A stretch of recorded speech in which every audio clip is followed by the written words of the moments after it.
విజయవాడలో 4 chain స్నాచర్లను arrest చేశామని CP Rajasekhar బాబు తెలిపారు. వారి వద్ద నుంచి 30 లక్షలు విలువ చేసే 25 బంగారు చైన్లు, 476 గ్రాముల బంగారం స్వాధీనం చేసుకున్నామన్నారు. నిందితులు ఎన్టీఆర్ జిల్లాకు చెందిన వారని చెప్పారు. బైక్లు, బంగారం చోరీల మీద ప్రత్యేక దృష్టి పెట్టామని సిపి రాజశేఖర్ చెప్పారు. వాహనదారులు తమ వాహనాల్లో జీపీఎస్ అమర్చుకోవాలని సూచించారు. 4 చైన్ స్నాచర్స్ పట్టుకోవడం జరిగింది. వీళ్ళంతా కూడా చాలా important and notorious chain snatchers. అందుకే ఈరోజు మనం ఒక ప్రెస్ మీట్ పెట్టడం జరిగింది. ఇందులో ముఖ్యంగా నెల్లూరు జిల్లా ఉప్పుటూరు గ్రామానికి చెందిన అచ్చి గిరిబాబు అనే అతను, అచ్చిగిరి అంటారు.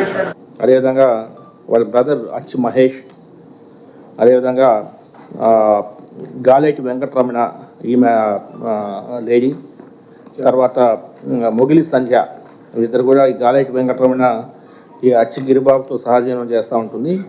ఈ గాలేటి వెంకటరమణ చెల్లి మొగిలి సంధ్య, వీళ్ళ నలుగురిని కూడా ఈరోజు మనము అరెస్ట్ చేయడం జరిగింది. అరెస్ట్ చేసి 25 కేసెస్లో వీళ్ళు చైన్ స్నాచింగ్స్ చేశారు. ఇందులో ఎన్టీఆర్ జిల్లా ఎన్టీఆర్ జిల్లా కమిషనరేట్ పరిధిలో 12 చైన్ స్నాచింగ్స్, అదేవిధంగా కృష్ణా జిల్లా పరిధిలో 4 చైన్ స్నాచింగ్స్ ఉన్నాయి. ఏలూరు జిల్లా పరిధిలో 2 చైన్ స్నాచింగ్స్ మరియు తెలంగాణ రాష్ట్రంలో 7 చైన్ స్నాచింగ్స్ చేశారు.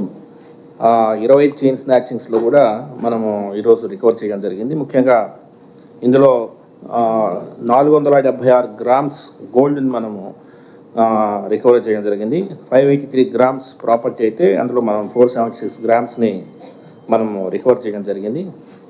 సో ఇందులో ముఖ్యంగా మీకు అందరూ తెలుసు, ఎన్టీఆర్ పోలీస్ కమిషనరేట్ పరిధిలో మనము ప్రాపర్టీ అఫెన్సెస్ మీద ఉక్కుపాదం మోపుతున్నాము. ముఖ్యంగా ఆల్మోస్ట్ గత 4-5 మంత్స్లో దాదాపు 3500 సీసీ కెమెరా